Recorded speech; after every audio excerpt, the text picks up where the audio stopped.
Daily Message, June 9th, 2024. Compassion, the Criteria for Judgment, Part 1. Compassion is to enter sympathetically into someone's sorrow and pain. In the Bible, it is both a divine and a human quality. For example, in Psalm 86, verse 15, David wrote these words with respect to the Lord's compassion. But you, Lord, are a compassionate and gracious God, slow to anger, abounding in love and faithfulness.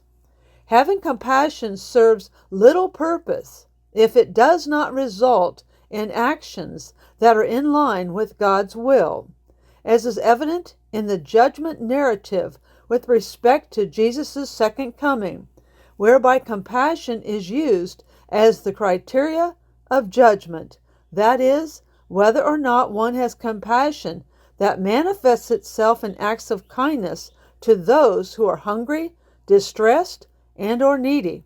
For example, as written in Matthew 25, verses 34 through 40, then the king will say to those on his right, "Come, you who are blessed by my Father, take your inheritance, the kingdom prepared for you since the creation of the world. For I was hungry, and you gave me something to eat. I was thirsty, and you gave me something to drink. I was a stranger, and you invited me in. I needed clothes, and you clothed me. I was sick, and you looked after me. I was in prison, and you came to visit me." Then the righteous will answer him, "Lord, when did we see you hungry and feed you, or thirsty and give you something to drink? When did we see you a stranger and invite you in, or needing clothes and clothe you? When did we see you sick or in prison and go to visit you?"